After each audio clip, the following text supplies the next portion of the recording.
All right, today we're jumping into a core algebra skill, one that kind of feels like you're a detective, evaluating functions when all you have is a graph. I know, it sounds a little weird, right?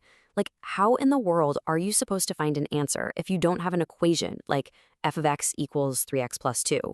Well, it turns out you absolutely can, and this skill is way more useful than you might think. And here's the secret. The graph itself has all the answers locked inside it. You just have to know how to read it. Seriously, think of it like a treasure map. Every single point on that curve is a clue telling you where to go. Okay, so let's dive in.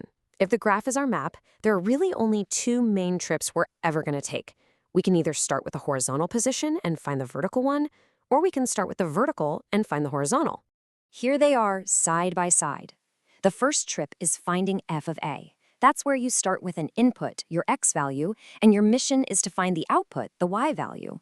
The other trip, it's just the reverse. You start with the output, a y value, and you have to work backwards to find the input, x. Let's start with that first trip. So trip 1 is all about finding the value of a function. This is what you do when the problem gives you the number inside the parentheses. You know, like when it asks you to find f of 2. In the process is a super simple 3-step journey. You start on the horizontal x-axis, the flat one. Then you travel straight up or straight down until you hit the line of the graph. From there, you just look straight across to the vertical y-axis and read the number. That number you land on, that's your answer. All right, let's see how this works with a real example. We need to find f of 2. So think about those steps. Where are we going to start? Yup, on the x-axis, right at the number 2. We travel straight up until, bam, we hit the curve. Then we look directly to the left, over to the y-axis, and we land on 4. That means f of 2 equals 4. It's just a visual way of saying the point 2, 4 is a spot on our map. Okay, now for our second journey. This time, we're flipping the script and working backward. The question's going to look a little different. It'll ask you to find x when f of x equals some number. And the steps are pretty much a mirror image of what we just did. You start on the vertical y-axis, then you scan left or right until you hit the curve. Then you trace down or up to the x-axis. And, listen closely to this part, you might find more than one answer. That's right, values, plural. Let's give it a shot. We need to find all the x values where the function's height on the graph is exactly 3. Now, this is where it gets interesting. When we go to 3 on the y-axis and scan our eyes across the entire graph, we don't just hit the curve once. We actually hit it in 2 different places. This is a huge clue that we're looking for more than one answer. So if we take that first point, where they cross on the left, and look straight down to the x-axis, we land on -1. Then we take that second crossing point and look down, we land on 3. So we have 2 solutions, x equals -1 and x equals 3. Both of those different inputs give us the exact same output. Now, like with any map, it's easy to take a wrong turn if you're not paying attention. So let's talk about the 2 most common mistakes so you can navigate these problems like a pro. Okay, the single biggest mistake people make is starting on the wrong axis. But here's the foolproof trick. Just look at where the number is in the problem.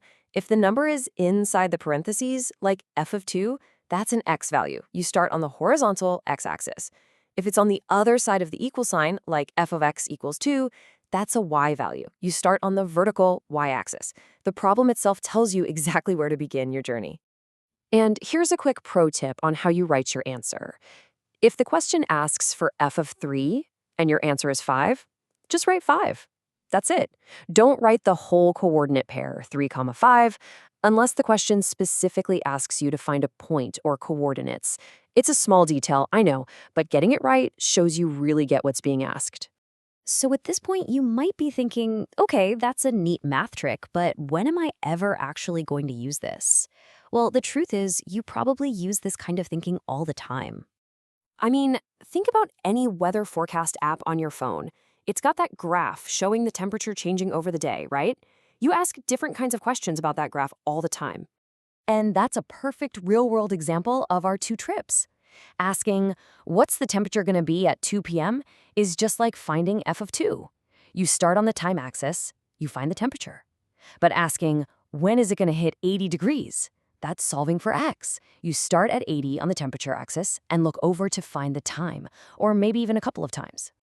So you've totally got this. You know how to read the map and find inputs and outputs just by looking at a curve. But this skill, it's not the final destination. It's actually a really important stop on a much bigger journey in math. That's right. This ability to just look at a graph and instantly see the relationship between x and y at any point is the absolute foundation for understanding one of the biggest ideas in calculus, limits. So you didn't just learn an algebra trick today.